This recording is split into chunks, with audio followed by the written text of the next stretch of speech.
여러분 안녕하세요. 오늘은 이제 지난 시간 오리엔테이션과 이어서 저글링 수업에 대해서 한번 알아볼 텐데요. 첫 번째로 저글링에 대해서 왜 배워야 하는지가 의문인 친구들이 분명히 있을 거예요. 그래서 이번 시간에는 선생님이 파트 1으로 저글링을 왜 배워야 되는지에 대해서 간단하게 설명하도록 하겠습니다. 자, 저글링을 배우는 이유에는 여러 가지가 있을 수 있는데요. 선생님이 좀 기본적으로 여러 가지 좀 정리를 해서 이렇게 9개 정도로 나열을 해봤습니다. 좌우 두뇌의 발달이 되고 소근육도 발달할 수 있고 민첩성도 향상될 수 있고 심리적 요인이나 협응력이 향상될 수 있고 연습이 꼭 필요하고 시야가 확장될 수 있습니다. 그리고 자존감이 향상되고 기타 등등의 이유가 있을 수 있는데 그 중에서 한 5가지 정도를 선생님과 함께 구체적으로 알아보도록 하겠습니다. 자, 첫 번째로요. 좌우 두뇌의 발달이 일어난다고 해요. 저글링을 이렇게 첫 번째로 여러분들이 배울 때는 하나의 공을 가지고 이렇게 던지면서 연습을 하다가 나중에 우리가 최종 목표는 3가지의 저글링 공을 가지고 이렇게 왔다 갔다 하면서 이제 돌릴 수 있도록 하는 건데요. 이렇게 양손을 모두 활용하고 던지는 타이밍이나 고려해야 될 요소들이 굉장히 많습니다. 그래서 우리는 좌우의 두뇌가 발달이 굉장히 잘 일어난다고 볼 수 있습니다. 세계적인 연구 결과 학습지에 저글링을 통해서 두뇌 개발에 어떠한 영향을 미치는지에 대해서 소개된 내용이 있을 정도로 저글링은 두뇌 개발에 굉장히 좋다고 합니다. 더 나아가서 우리가 이제 나이가 들어서 치매에 걸릴 수 있는 확률도 굉장히 떨어뜨려 준다고 하니까 여러분들이 온라인 수업을 배워서 부모님들께 한번 선생님에게 배운 내용을 여러분의 방식으로 전달해서 알려드리는 방법도 굉장히 좋을 수 있겠죠. 자, 두 번째. 소근육이 발달합니다. 소근육은 뭘까요? 일단 먼저 대근육은 몸의 가슴이나 어깨, 복부, 허리, 팔, 다리 이렇게 큰 근육들을 말하는 게 대근육이고요. 그리고 손이나 손가락, 움직임, 펜을 잡고 뭐 글씨를 쓴다든지 이렇게 뭐 자그마한 물체를 이렇게 짚는다든지 이런 것들이 소근육 활동에 속하는데요. 저글링을 하게 되면 공을 가지고 이렇게 계속 이거 근육에 대한 자극이 일어나므로 소근육이 발달할 수 있습니다. 우리가 일상적으로 활동을 할 때는 소근육을 발달시키기가 좀 어려울 것 같아요. 그렇지만 저글링을 통해서 소근육을 발달시킬 수 있습니다. 자, 세 번째로는요. 운동 체력이 발달됩니다. 운동 체력의 요소에는요. 민첩성, 평형성, 협응성, 스피드 이렇게 4가지가 있는데요. 그 중에서 민첩성이란 신체의 자세를 재빠르게 바꾸는 능력인데 저글링 공을 던지고 가만히 있는 게 아니라 이 공을 받기 위해서 내 손이 또 움직여야 되고 반대쪽 공을 또 던지기 위해서 내 손이 움직여야 되기 때문에 신체의 자세를 빠르게 바꾸는 능력이 향상됩니다. 그리고 협응력도 향상이 되는데요. 협응력이란 근육이나 신경기관, 운동기관 등의 움직임의 상호 조정 능력이라고 해요. 그래서 뭐 옛날에 생각하면은 가슴을 이쪽은 손을 이렇게 흔드는데 이쪽 가슴은 치고 이런 거를 뭐 이렇게 한꺼번에 할 수 있다든지 뭐 이런 상호 조정 능력이 향상된다고 합니다. 왜냐하면 저글링을 던질 때 이 움직임의 타이밍 같은 거를 잘 조정하는 능력이 필요하기 때문입니다. 네 번째. 심리적 요인의 발달입니다. 도전 정신과 끈기, 침착성, 집중력이 향상됩니다. 그리고 나아가서 우리의 목표는 이 저글링을 통해서 3구 저글링을 성공했을 때 우리는 자아 존중감을 발달시킬 수 있는데요.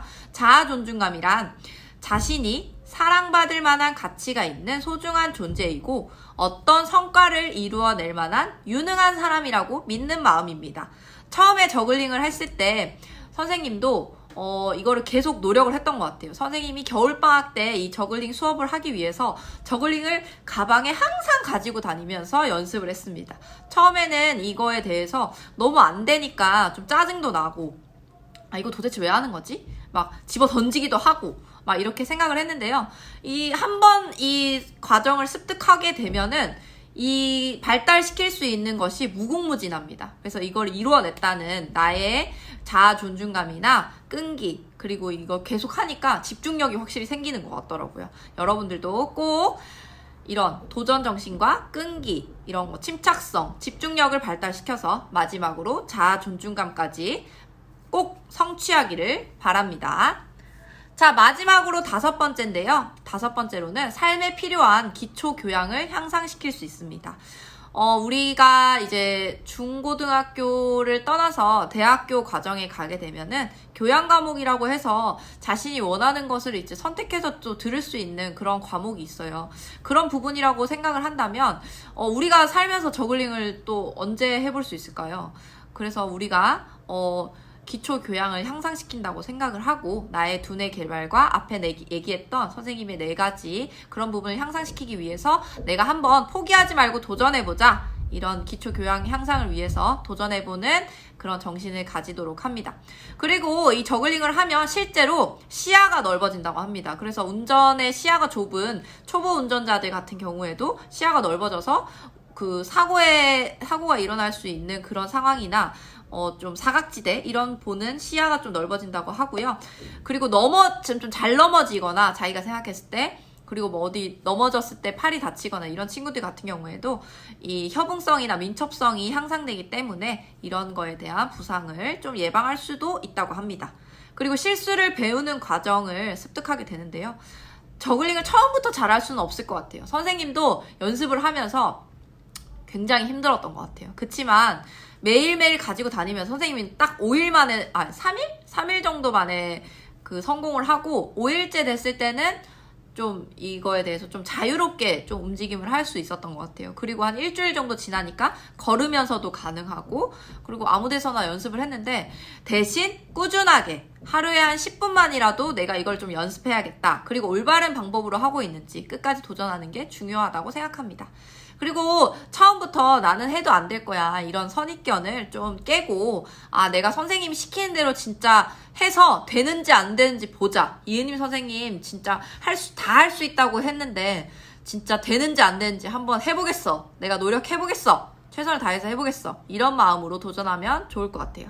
그리고 노력과 투자를 하면 반드시 됩니다. 선생님이랑 소통하고 안 되는 친구들은 선생님한테 와서, 선생님 제가 동작을 이렇게 하고 있는데 왜 안 될까요? 제가 뭐가 문제일까요? 항상 물어보고 과정들을 쌓아갈 수 있도록 노력 한번 해보세요. 알겠죠?